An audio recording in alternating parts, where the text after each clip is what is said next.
Welcome to All Grown Up Now, a tale of retail, relocation, revenge, reinvention, reckless behavior, really good clothes, indiscretion, infidelity, domestic violence, and one kidnapping. I'm Kenneth D. King, podcasting from my studio near Union Square in New York City.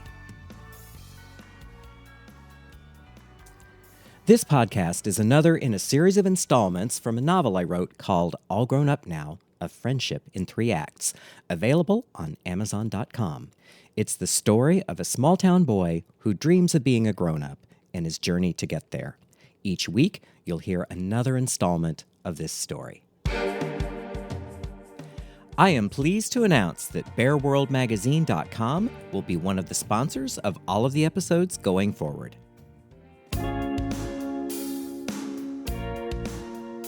In the last episode, Ken makes the move to San Francisco and gets established in his job.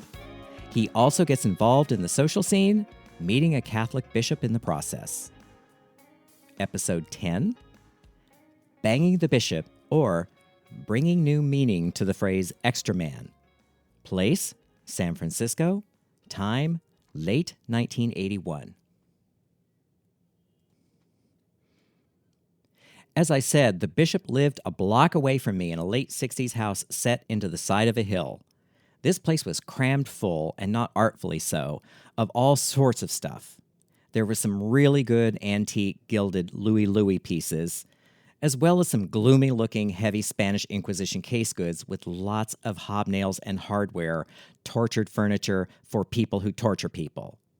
Along with the furniture were lots of books in a variety of languages, religious icons, and cat hair.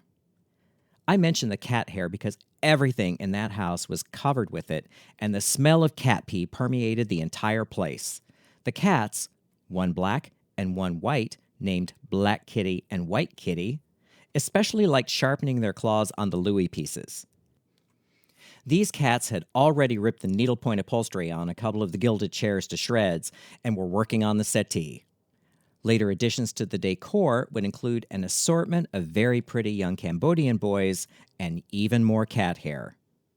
There was one bedroom in this house I still think of with awe. It was crammed, cheek to jowl, no exaggeration, with silver. Not plate, real silver, like Aladdin's cave. Flatware and hollowware, front to back, ceiling to floor, packed so you couldn't walk in, but had to remove things to get through. There was a sterling flatware service for $24 with all the esoteric forks and such. There were silver bowls you could bathe a baby in, and platters you could serve him up on as well if you were so inclined. It was just astonishing. Since I was new to the city, I just accepted it all without question, assuming that I had run into one of those eccentrics that I had read about in Armistead Maupin's Tales of the City books.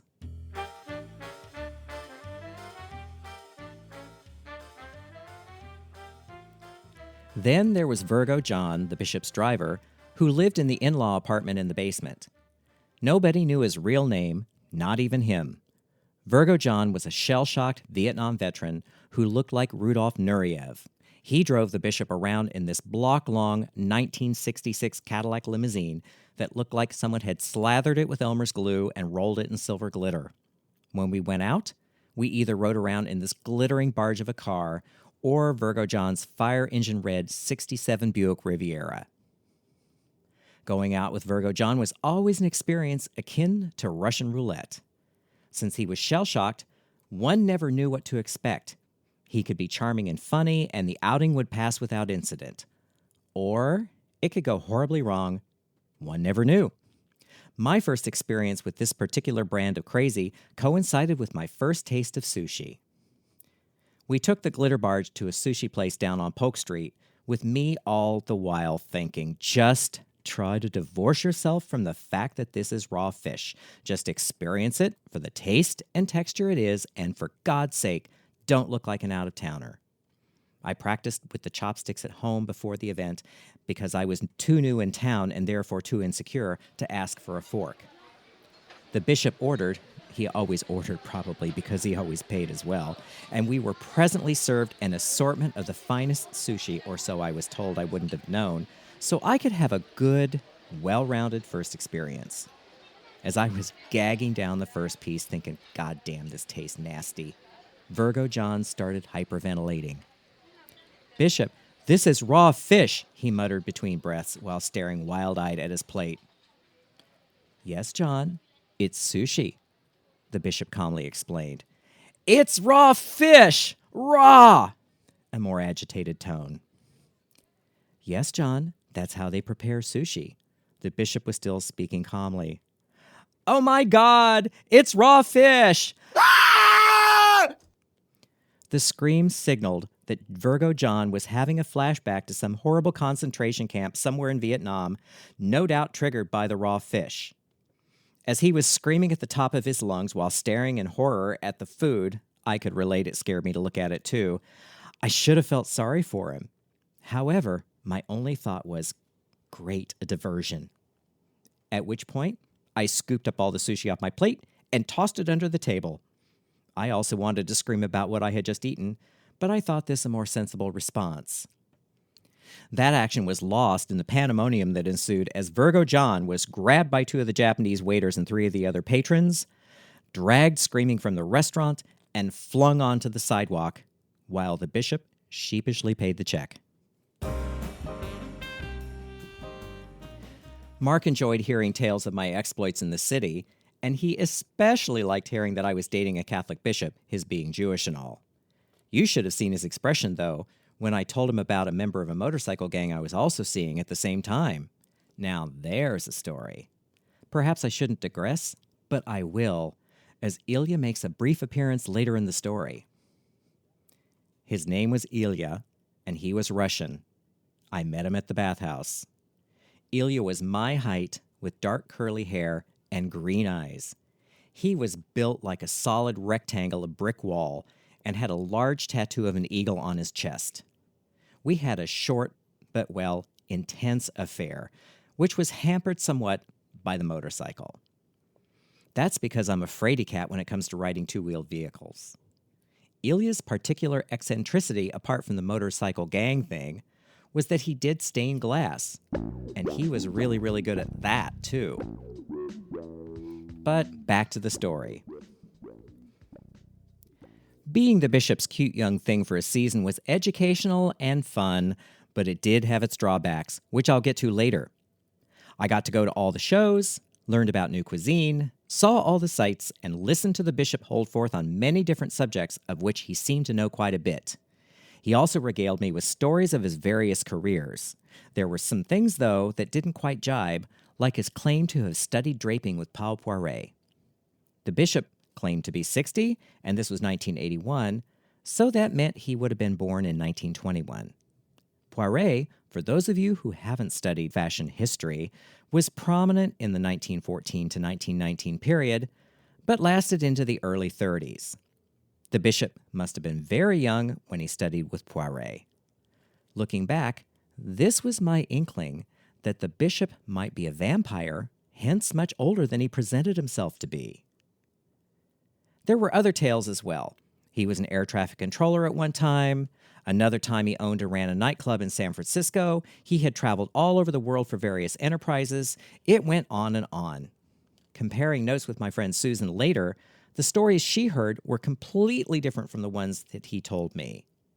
Add up all of the time it would take to do these, put it end to end, and there is only one possible explanation: vampire. Well, 2 explanations, really, but fraud is such a strong word, and I don't recall ever seeing mirrors in his house. Speaking of Susan, we met through the bishop ushering at the Opera House, and she became my own personal Auntie Mame. Susan had been friends with the bishop for years while ushering with him.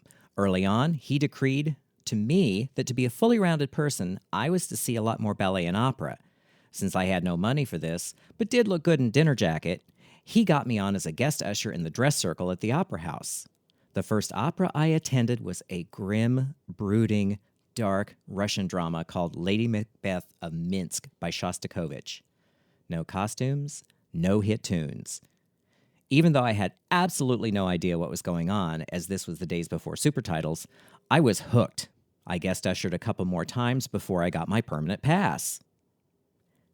I just talked to Henry, the bishop gasped on the phone one evening soon after my last guest ushering gig.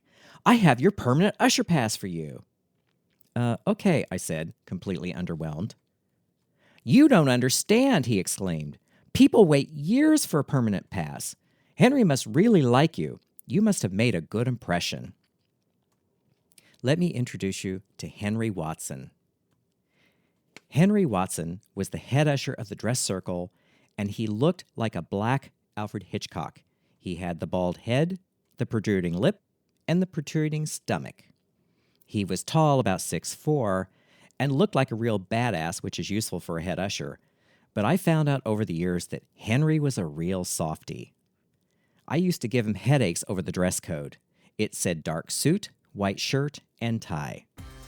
There's quite a bit of variation one can introduce within that framework, like red shoes, for example, or jewelry, or amusing jackets, or hair colors that don't occur in nature.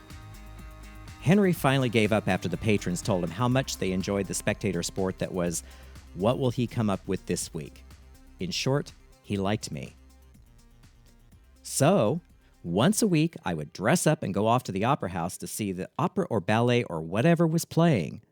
Sometimes we would do penance and have to work some real stinkers, like the Chinese rock singer, imagine Prince songs sung by your cat, accompanied by a lot of cheap spandex and a low-budget laser light show, or the Meacham Choir, which was a singing group from Hunters Point that drew more ushers than audience.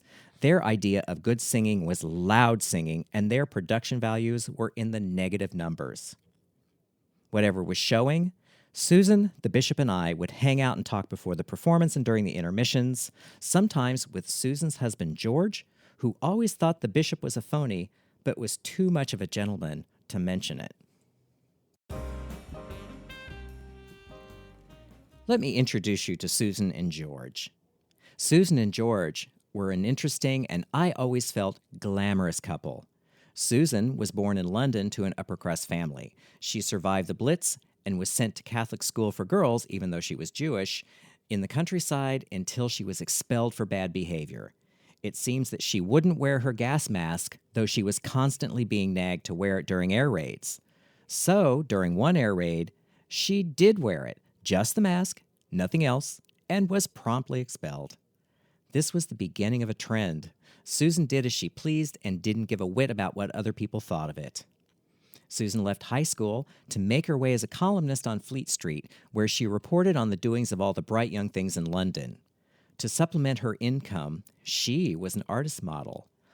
"Undraped, darling angel, of course," she told me, when she wasn't staying at her parents' apartment in Paris or getting engaged. "Darling angel, I got engaged a lot. It was the thing to do," she explained with a mischievous glint in her eye. "One could do a lot if one were engaged. Not that I misbehaved, good heavens, no." Then she laughed that wicked laugh of hers. George was a real gent, born in Oakland on the wrong side of the tracks. He and some business partners owned a jazz club in the Tenderloin called the Black Hawk, which is mentioned in all the jazz history books. They hosted all the greats. Billie Holiday's last gig was at the Black Hawk. Susan told me once that, at Billie's last gig, she knew when buttoning Billie's dress and aiming her at the stage that the end was near. Billie was too far gone. The Black Hawk was around in the early 1950s, along with some other now legendary night spots in San Francisco. There was the Hungry Eye, where Phyllis Diller got her start doing comedy. Then there was the Condor, which Carol Doda made famous in the early 60s by wearing Rudy Gehrich's topless bathing suit there, which broke that particular taboo. The Black Hawk was one of those famous places, the go-to place for jazz, and anyone who was anyone went. There are classic recordings of jazz greats done at the Black Hawk. It was a big damn deal. Johnny Mathis got fired from the Black Hawk, as Susan still says. "Darling angel, he doesn't discuss that period of his career."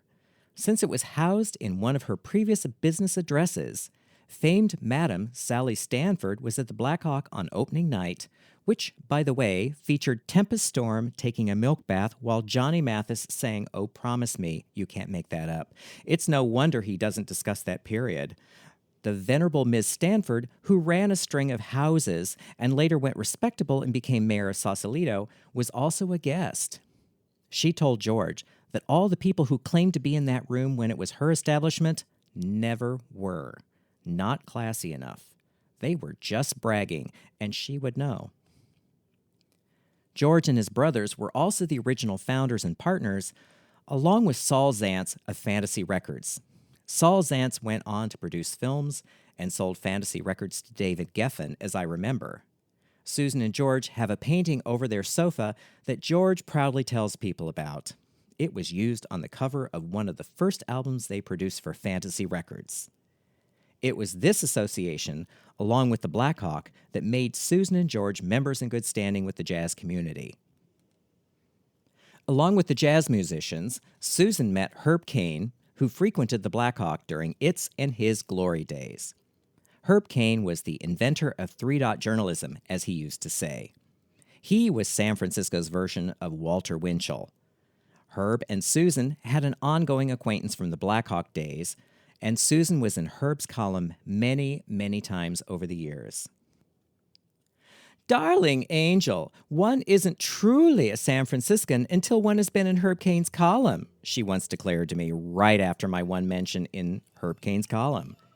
Which, by the way, was for making the red hat for the Elton John Diet Coke commercial, the one called Nightclub, which had all sorts of dead movie stars electronically inserted into it.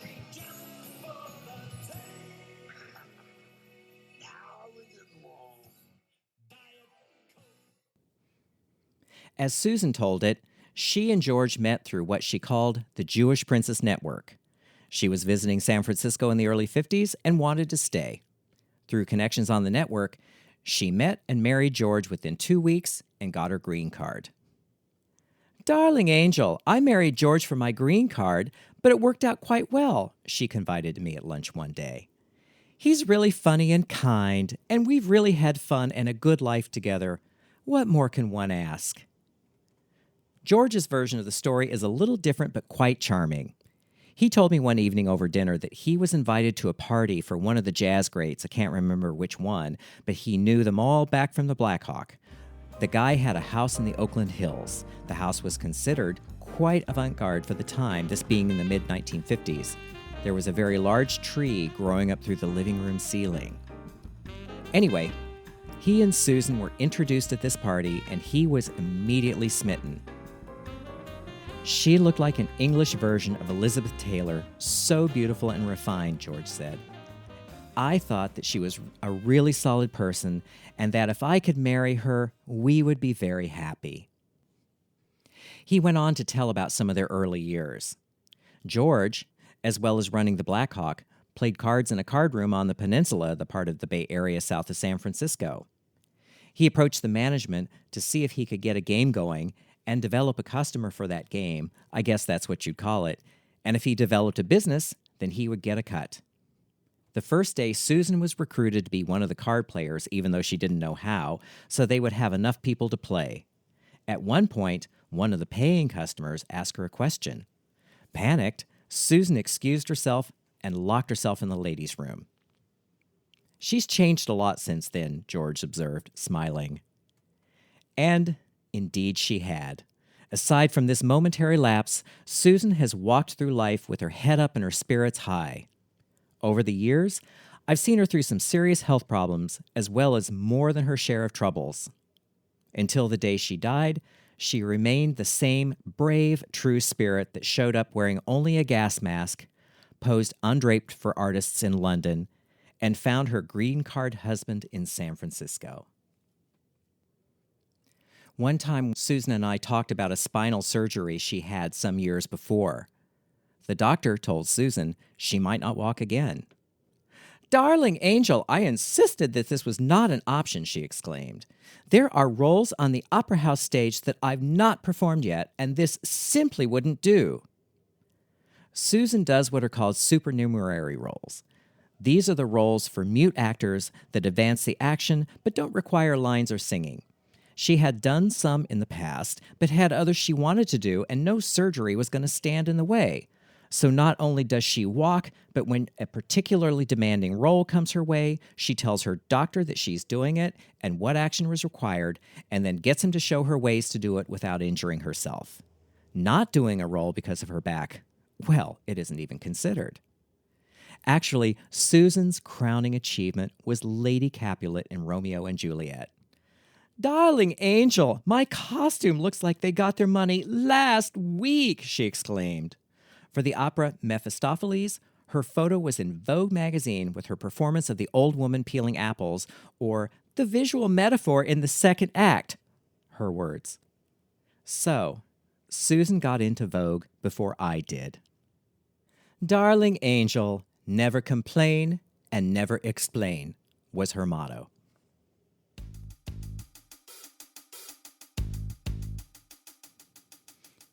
Back to the bishop.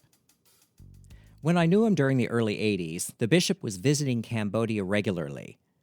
As I was not exactly well versed in world affairs, because fashion and gossip were more my speed then as now, it didn't occur to me that this would be unusual. But as I understand it, we did not have diplomatic relations with Cambodia yet. Still, the bishop went. Since I sewed, he asked me one day if I could make some things for him. He had some drawings of designs for a new cassock for everyday wear, as well as a drawing for an unusual undershirt. The undershirt looked like a tank top with buttons down the front and almost ankle length. I responded that, yes, I can indeed make anything. This was my first design commission. "I want pockets all along the hem," he instructed. "They should measure about 3 inches wide by 7 inches deep, with flaps at the top that close with Velcro. Can you make that?" "Of course," I said. "I can make anything." Now, I was rather slow. It didn't occur to me then, going to Cambodia before we had diplomatic relations, pockets in the underwear. It only occurred years later that perhaps he might be smuggling. It was during this time that he also started his retinue of Cambodian boys who were in this country as refugees.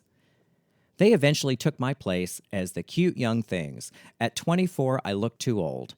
They looked really young and cute, and the bishop was Catholic, you understand. With the bishop's Cambodian phase gaining momentum, I fell from favor as the bishop's cute young thing. I saw it coming. I mentioned that there were drawbacks earlier, and even welcomed it after one particular event.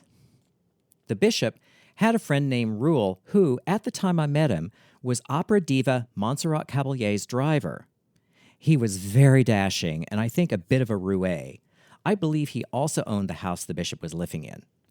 One evening when Rule was in town, he, the bishop, and I went out to dinner, riding in the barge with Virgo John driving. Rule kept referring to the chippy, and it slowly dawned on me that he was referring to me.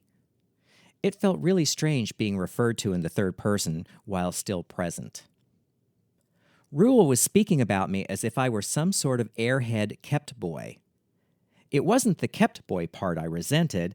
I was flattered to have someone think I was cute enough to be kept, but I did resent the airhead part. Testosterone speaking again. And what's more, the bishop was keeping up with the conversation, also using the third person singular. That's definitely a drawback to being whomever's cute young thing. The operative word in the situation is thing. The function of a cute young thing is to look good. The only thing cutie pays is attention. I didn't want to be regarded as a thing or thought of as an airhead. I'm a brunette and there's the testosterone. It felt dirty. I will admit to being a slut, but I'm not a whore. That's another thing entirely. As it was, I was also tiring of the role of audience, which is an important function of cute young things. Yes, I learned quite a lot from him, but when it's all said and done, I got the impression that he really didn't care to know of any of my opinions or experiences. I think it may have surprised him that I actually had any opinions or experiences. So, after that evening in the car with Rule, I started refusing invitations that would involve the bishop spending money or having the opportunity to speak unimpeded for any length of time. Soon thereafter, the bishop had two very pretty young Cambodian boys on his arm, part of the above-mentioned retinue. They all adored him and called him father and hung on to his every word. I joke that when I turned 24, he traded me in for two 12-year-olds, Catholic and all. I joke, but not really. The bishop and I remained friendly for a number of years, and he would ask me along for any number of outings. With Susan as my date, I got to experience some interesting times that otherwise I would not have seen, like the Cambodian wedding. The bishop claimed that Chandra, one of the cute Cambodian boy retinue and his current favorite, was a crown prince of Cambodia.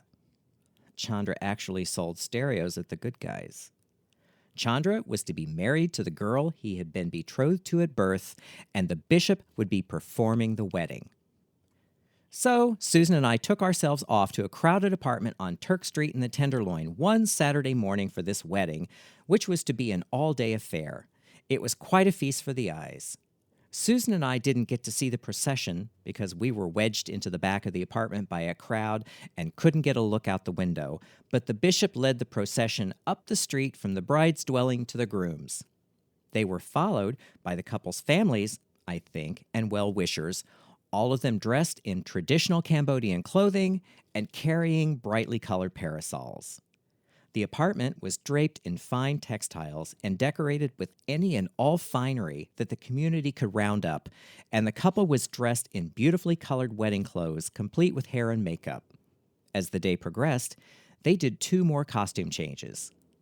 The entire population of the building was there. This was one of those vertical villages we were hearing about in the papers in the mid-'80s, where an entire building would eventually rent out to a certain Asian group, this building being the Cambodian Village. This was a red-letter day for this building. Their prince was getting married. In the evening, there was a feast at a restaurant in the Tenderloin, Vietnamese, as there were no Cambodian restaurants in the city yet, where Susan and I sat looking at all of this food that didn't look like food by Western standards. It was a safe bet that none of it was kosher either. When they brought the large platter heaped with an enormous mound of squab, I said to Susan, "Why am I reminded of Union Square right about now?" "That's it! No more! We're leaving, darling angel!" Susan shouted, and laughing, we ran off into the night to dish the day and search for dinner. Years later, I was in Wisconsin visiting a friend when, on the TV news, I saw Chandra. He was older, of course, but was talking with a reporter. The sound was off, so I couldn't hear what he was saying. "Oh my God, that's Chandra," I shouted. "I know him." "Who?" my friend asked. "I went to his wedding. The guy on TV, that's Chandra. He used to sell stereos at the Good Guys." "Yeah, sure," she said. The text at the bottom of the screen identified him as a crown prince of Cambodia.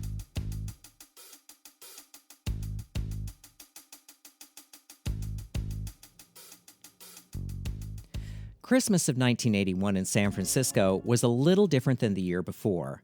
Brad the doll was still in Oklahoma City, Barry was somewhere in Austin, Texas, and it was just Mark, Vic, me, and David Berlew. We all went out to the Delancey Street Christmas tree lot on Turk Street to get Mark's Christmas Hanukkah tree and strapped it to the roof of the station wagon that Motorola had provided Vic as a company car. He had, by this time, left Rollins and moved on.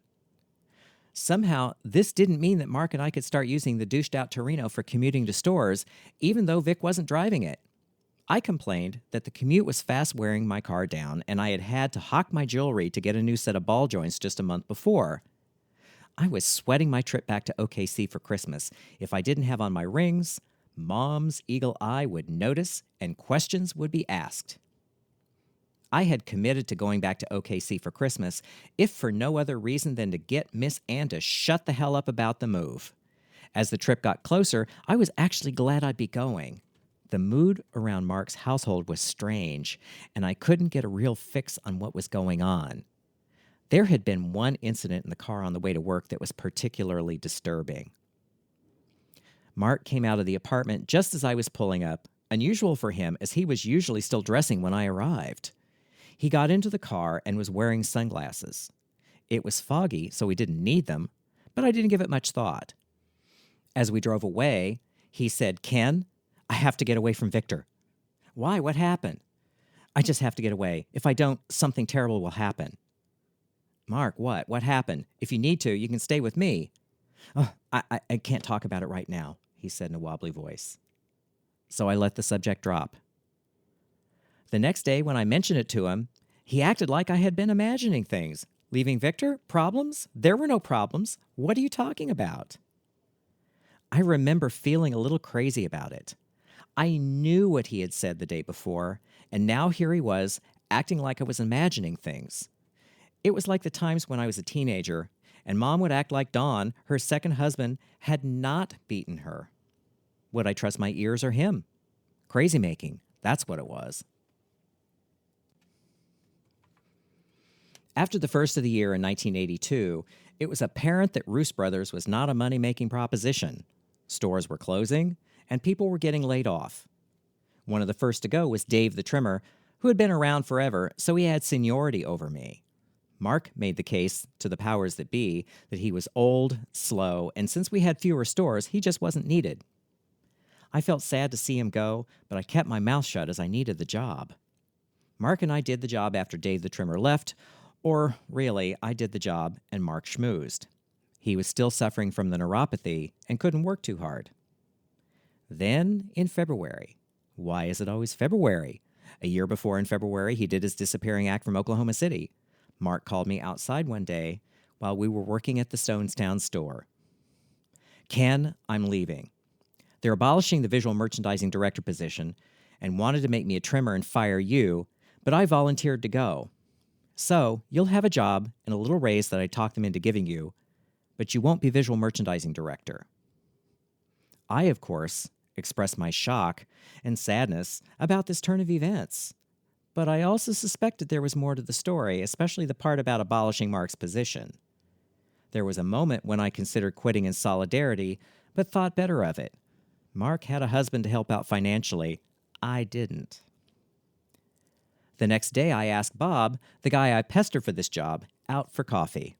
We went to the little cafeteria across the mall. "I brought you out here because the walls have ears," I said. "I understand that you could fire Mark and keep me cheaper than you could fire me, even with the little raise I got. It was a hunch I had." "Yeah," he said.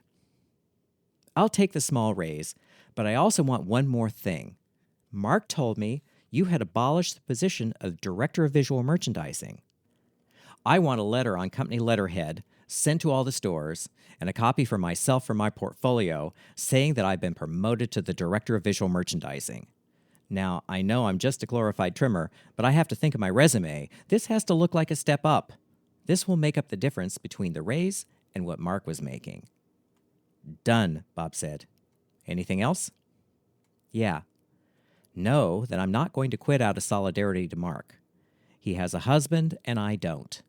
Also, I don't want to make you people look bad so I can look good like he used to, and I don't want to play politics.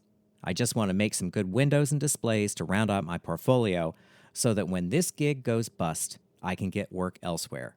Deal?" Deal. I had my letter later that day and was sure to go over to Mark's house that evening to show it to him and happily announce the good news. Remember that October evening at Dillard's when Mark snatched the display manager job out from under me? I still did. As I said to myself at the time, I'd remember this, and one day I would even the score. I still had that score to settle, and I regarded it as settled the minute I saw the look on Mark's face. Since this book is called A Friendship in 3 Acts as the subtitle, this is the end of Act 1. In the next installment, the friendship between Mark and Ken begins what he calls Act 2. In the novel, the subtitle, like I said, is called A Friendship in 3 Acts, and they represent distinct periods in their friendship. The end of Mark's time at Roos Brothers marks the change from Act 1 to Act 2.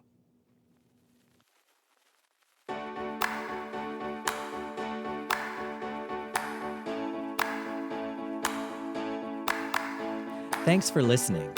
I'd like to thank BearWorldMagazine.com for sponsoring this podcast. You can subscribe to the podcast on iTunes, SoundCloud, Stitcher, Spotify, and Google Play. If you have questions or comments, you can reach me through the website, which is allgrownupnow.com. You can follow me on Instagram and Twitter at Kenneth D. King, on Facebook at Kenneth D. King Design, or on my main website, KennethDKing.com.